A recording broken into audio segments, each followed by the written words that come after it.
Hello all and welcome back to my YouTube channel. In this video, we are going to complete the front-end part for the both registration form and login form as well as the logout form. And when the user enters the details, that is company name, email, phone number, and etc. And when the user clicks the registration form, that is register button, then all this data should be stored in the database, that is backend. We have already completed the backend part using the Python Flask. If you haven't watched it, please go and watch it.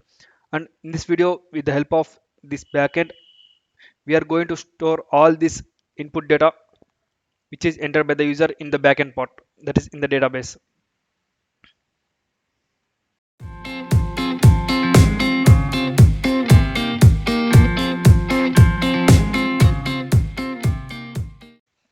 Alright guys, if you remember in the previous videos we have completed the registration, login and logout for the admin part. And before going to start our front end part, I just wanted to say that if you observe clearly, this backend part is running on the port 5000, and when it comes to the front end, it is running on the port 3000 here. Here you can see it is running on the port 3000, and when it comes to backend, it is running on the port 5000. This gives the error when we run the code on the front end part. So that we just wanted to add the proxy for our front end. Adding the proxy for the front end is very simple. First, we will go to the front end part and we'll be redirecting to the package.json, and here we can add our proxy like,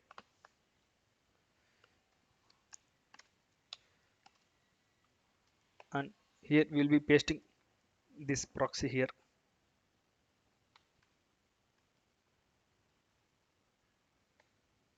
Now we'll save it. Now we'll stop this and we'll be running it again.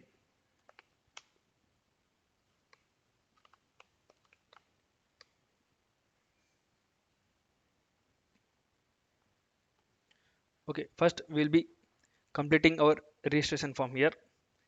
We'll minimize it and we'll be also closing it.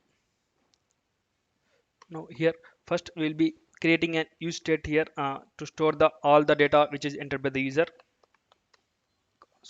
Const I'll name it as user comma set user equals to, I'll be using use state here.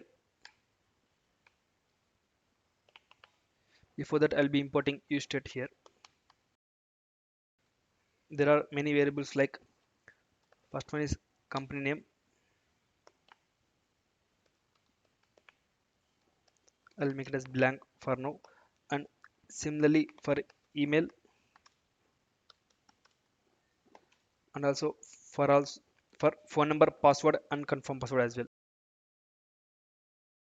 Okay, before sending our data to the backend, first of all we'll be adding some attributes to our input variables. First one is like, first we'll be adding value here for each and every input field, and the value should be like user dot, first it is company name, so we'll be adding company name. It is nothing but this value, this is inside the user, so user dot inside the value, that is company name. Here we are adding value at company name here. Similarly I'll be copying and I'll be pasting it here. Now here it will be like email. Similarly here it will be like phone number, and here it will be like password, and finally here it will be like confirm password, that is C password here. Okay, the other attribute that we are going to add is like, it is on change value, on change text, that is on change. What we're gonna do is like, set the company name as the text which is entered by the user, that is set user. Okay, as there are many attributes, that is many values here, what we are going to do is we'll be creating one function here. We can say it as handle inputs. Before that I'll be creating this function here. I'll copy it.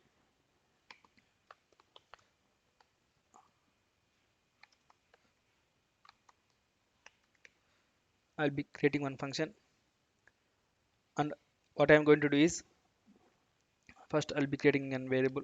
Let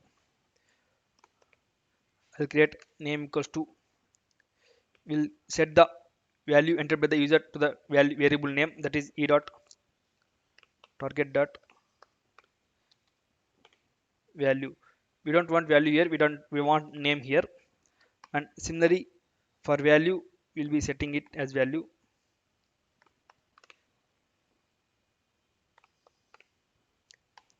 Now we want to set all this in the use state value function, that is in the company name, email address, phone number, password and confirm password.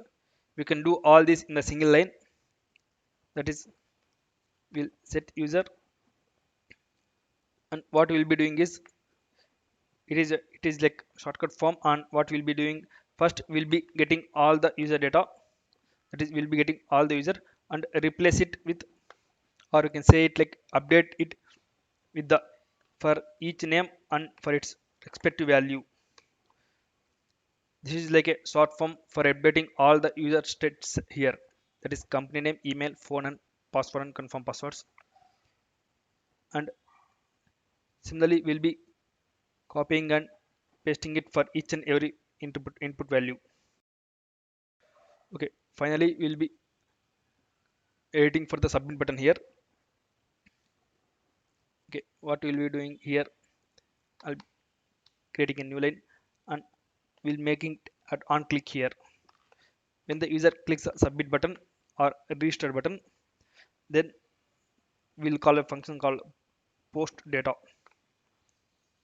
Before that I'll be creating a function named as post data. This function must be asynchronous because we'll be fetching the data from the front end, and we'll make it a e, and we don't want to send the data in the URL, so that will be prevent default. What this does is like it doesn't send the data in the URL, instead it will be sending to the backend and that will be stored in the database. First of all, what we'll be doing is like we will be getting all these details from the user here. If you observe clearly, all these details are present in the user. When the user enters all this input data and clicks the register button, all this company name, email, phone, password and confirm password which is entered by the user will be stored in the variable user. Okay, to get all this data we'll be using, like first we'll be getting a dictionary like company name, email and the other is phone, password comma confirm password, and we'll get all this data from the user here. It's simple here. And now we'll be fetching our data from the backend. It is simple. First I'll be creating a const response equals to, okay, we'll, as it is asynchronous, we use await here and we'll fetch the data from the admin register here. This admin register came from here. I'll just copy it and I'll just paste it here on admin register. Comma, we also add some headers here, uh, and before that the method is post here. If you observe clearly here, we have given method as post here. If we enter the git or get here, this gives an error because this function or this route only takes the post values here. Post is nothing but the sending data from the front end to back end, and when it comes to get, it is only taking the data from the back end to front end. And there are still many methods like put and delete. Put is nothing but the updating or any changes in the database, and when it comes to delete, and it is as simple as it is, and this is nothing but the deleting data from the database. For now we will be using post because we will be sending data from the front end to the back end.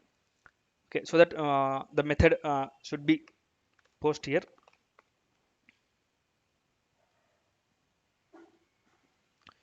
Okay, and the next thing is like first we'll be adding some headers here. If you observe in the insomnia also, we have some headers like content type and some many headers, but the mandatory thing is like content type.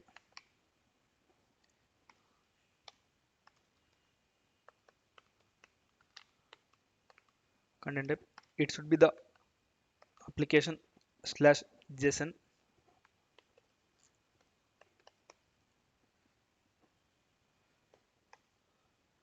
And now the main important thing, that is data should be in the body form. Now body should contain all the data that should be sending to the backend part. And make sure that here, if you observe clearly, I'll be expanding this admin register, and you'll be getting the request in the JSON format. If you observe clearly, this is in the JSON format, so that before sending the data to the backend, we'll make sure that confirm the data into the JSON format. It is very simple. We'll just JSON dot, we'll make it as stringify. Here it is. And now we'll be sending all these company name. Okay, there are two ways sending this data. One is like company name, company name. Now we'll be sending the company name. Okay, here if you observe clearly, these two values are same, so that what we'll be doing is, we don't need to mention in this way. In simple terms, we can mention like a single company name itself. Similarly for email, for phone, password and confirm password. Okay, now if the response status is 200, if you observe clearly here, if this all things go correct, we'll get the response as 201. That is, sorry, we'll get the status as 201. If not, if you observe clearly, if anything goes wrong, you will be getting status as 401 here. So that if a response dot status equals to 201, then what we'll be doing, we'll be make an alert as registration successful.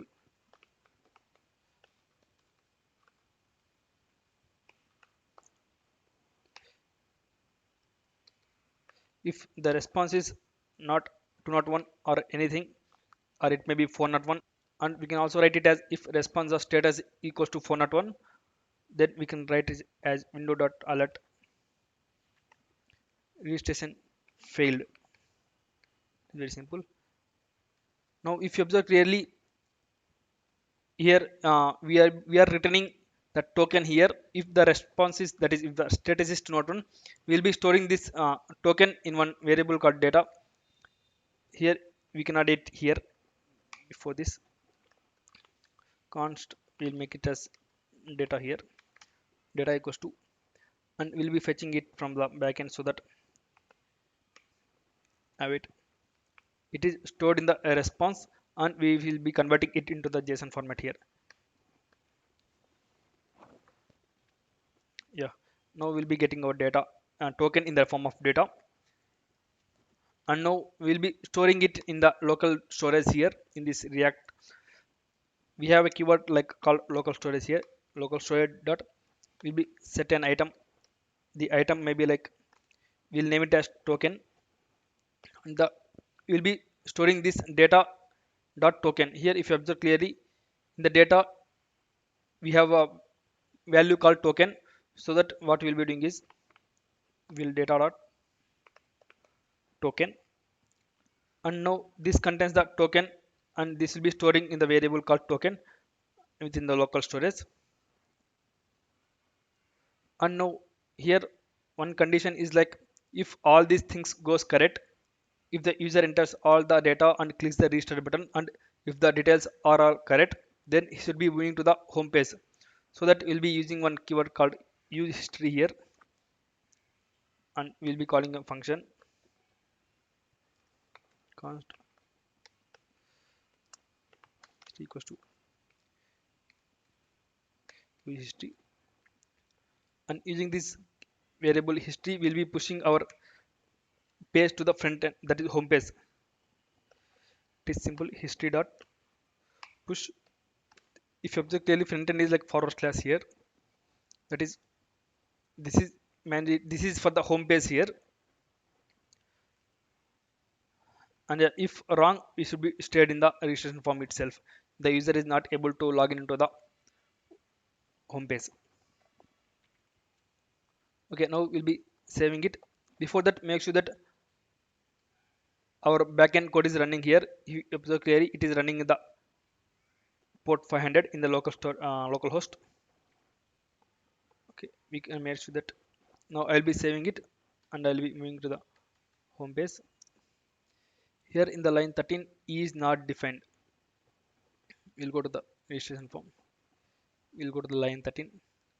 Okay, here make sure that we are getting the e-value from the that is fields, and we'll save it. Now we'll move to the icon and we'll refresh it. Okay, now we'll be clicking the registration form. Before that, we'll come to our MongoDB Atlas, and what we'll be doing is we'll be deleting this database here. Now the admins database is empty. Here if you see that there are 0 results. Now I'll be closing it. Now we'll be entering our company name here, admin1, my email id, phone number, and I'll enter password and similarly confirm password. Now I'll be clicking register.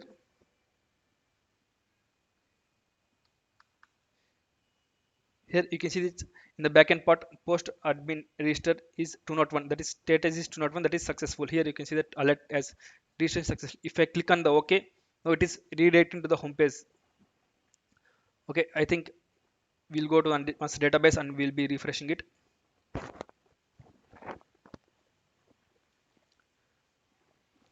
Yeah, here we can see this email id, company name, phone number, as well as the token, that is it is very lengthy, and this token now is stored in the local storage in the variable called token. Here you can see we are storing this data token in the local storage token.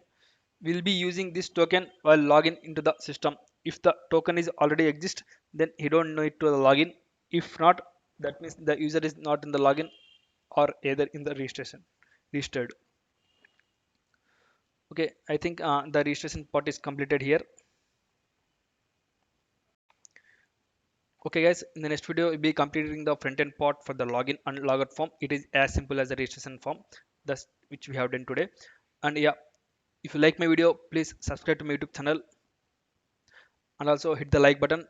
And thanks for watching. We'll meet in the next video.